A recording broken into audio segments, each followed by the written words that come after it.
Bonjour à tous et bienvenue dans cette nouvelle vidéo. Je vous retrouve aujourd'hui dans mon Little Secret from My Fairy House de Clara Markova. Comme vous le savez maintenant sûrement, c'est mon livre fil rouge, donc j'essaye de faire au moins un coloriage par mois dans ce livre. Désolée, je vous ai un peu fait bouger. Et ce mois-ci, j'ai eu envie de réaliser ce coloriage-là avec toutes les noisettes. Et je me suis dit que c'était l'occasion idéale de vous montrer de quelle manière moi je réalise la mise en couleur de ce fruit sec. Donc j'ai déjà effectué les 3 premières noisettes et je me suis dit que pourquoi ne pas filmer la mise en couleur de cette noisette-ci par exemple, enfin je ne sais pas laquelle je vais faire là. Et pour cela, je vais zoomer davantage pour que vous ayez une meilleure vue. Mais tout d'abord, sachez que je vais les réaliser au, au Faber-Castell, au polychromos de chez Faber-Castell. Voilà, désolée, je perds mes mots. Et pour cela, il me faudra seulement 3 couleurs. Donc, dans un premier temps, nous avons, je ne sais pas si on va avoir le focus, le 177 Walnut Brown. Ensuite,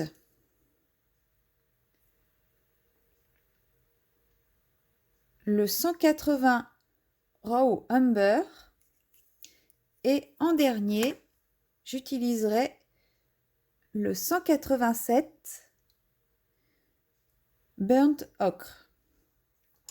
C'est les 3 seules couleurs que j'utilise pour réaliser ma noisette. Si vous n'avez pas les polychromos, vous pouvez utiliser n'importe quel crayon.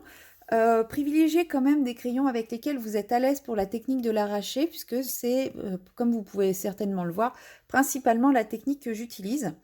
Mais à partir du moment où vous avez un brun foncé, un brun assez clair et un ocre, vous pouvez réaliser sans problème ce résultat avec n'importe quel crayon. Voilà, moi j'utilise les polychromos parce que vraiment c'est ceux que je préfère pour cette technique de l'arraché, mais vous pouvez utiliser n'importe quel crayon. Je vous retrouve tout de suite en plan beaucoup plus serré sur la noisette. Alors, je vais réaliser celle-ci avec vous, puisque je la trouve, elle n'est pas trop grosse non plus, donc la vidéo ne devrait pas prendre 1000 ans.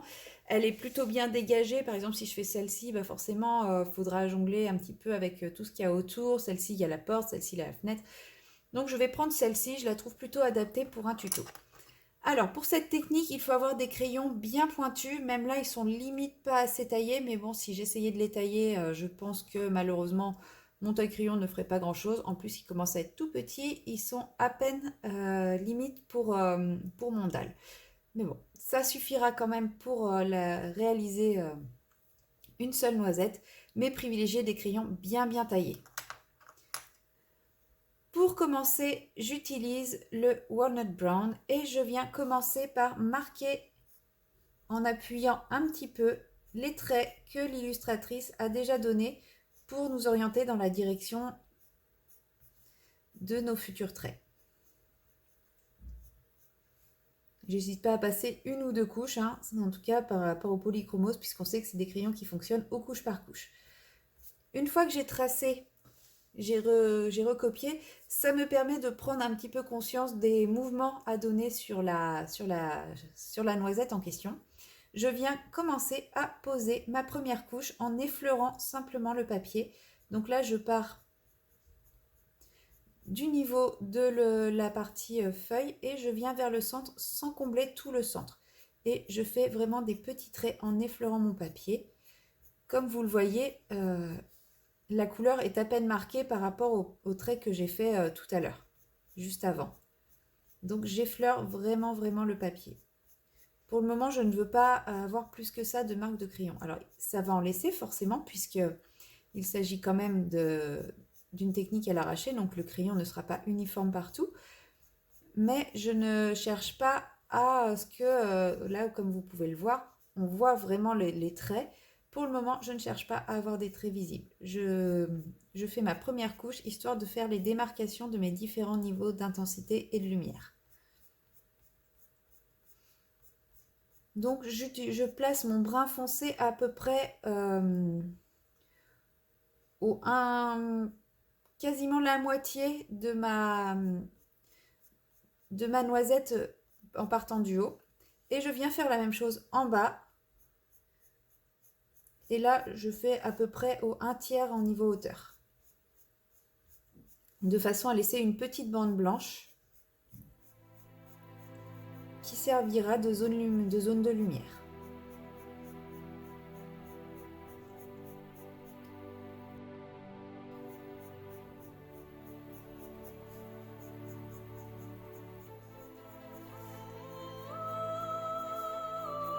Une fois que j'ai placé donc ma première couche, ma couche un peu plus ombre, je viens repasser une couche avec des traits un peu moins serrés et un petit peu plus appuyés de façon à marquer mes premières traces. Donc je fais des traits un peu plus courts, certains un peu plus longs.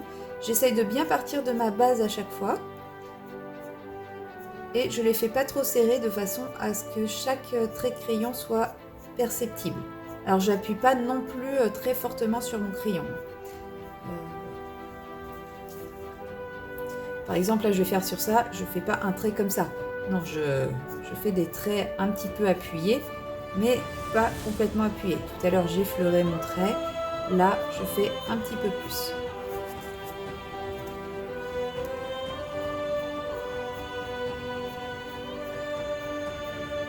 Et donc je viens faire mes premiers traits,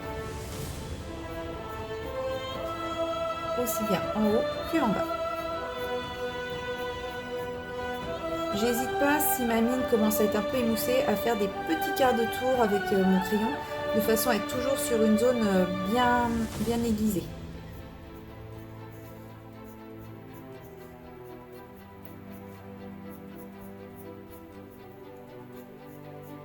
Plus le crayon sera bien aiguisé, plus les traits seront fins et perceptibles.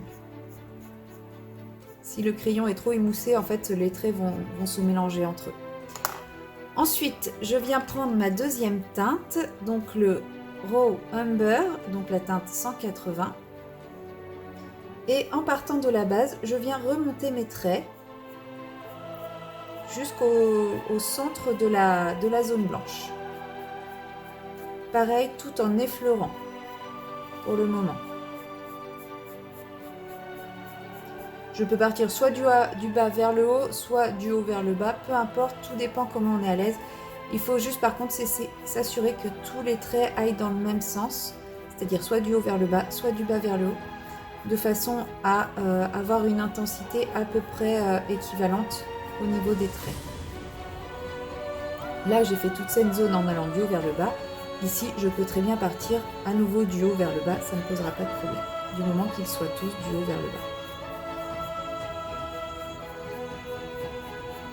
Et là, je viens faire se croiser mes deux zones de traits, mais en laissant quand même des petites zones un peu plus claires au centre.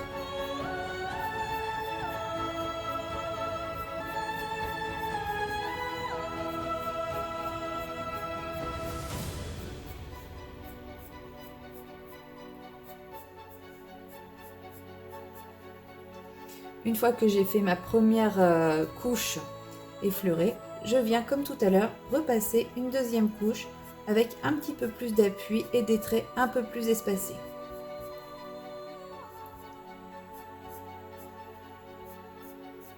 Et pareil, je fais en sorte qu'ils ne soient pas tous à la même longueur, ni tous forcément à la même intensité d'appui.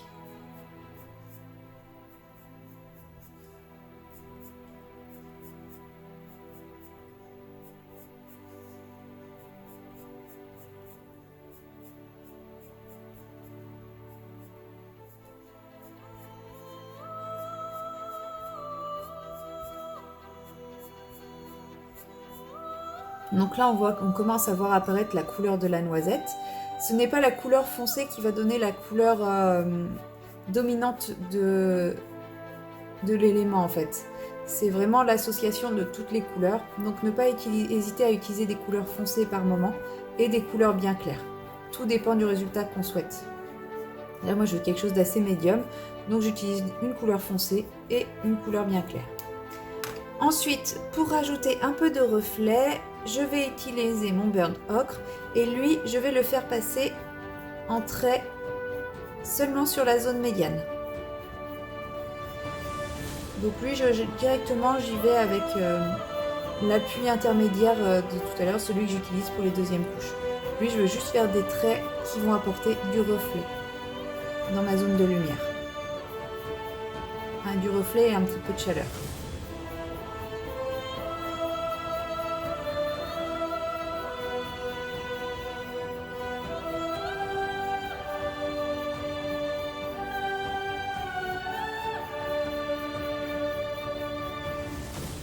Je passe plusieurs couches de façon à avoir l'intensité qui me convient.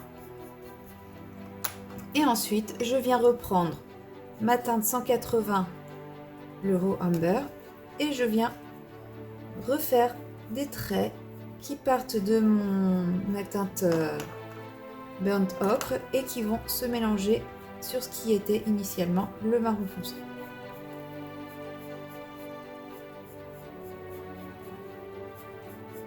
Je ne suis pas obligée de monter tout en haut jusqu'à la base comme au début, puisqu'il y a déjà une première base de couleurs pour mélanger, pour faire le lien entre les différentes zones. Et je fais pareil à nouveau vers le bas.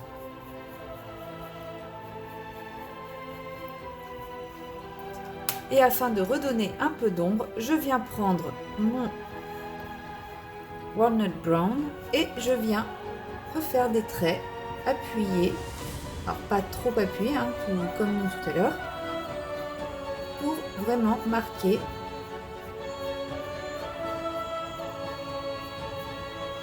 le mouvement de la coque de mon fruit, tout en apportant un peu d'ombre. Donc je peux le faire déborder un petit peu sur ma zone de lumière, mais pas systématiquement.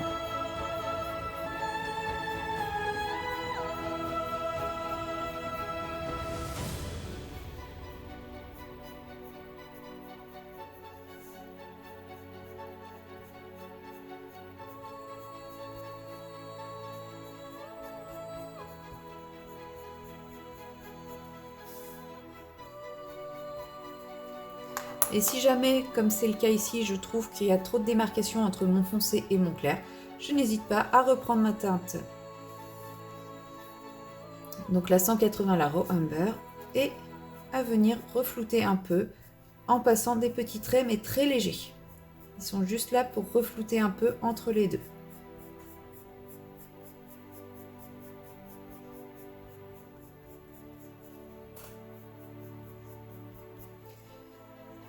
Et voilà, ma noisette est terminée. Comme vous le voyez, ce n'est pas très compliqué, ni même très long et fastidieux.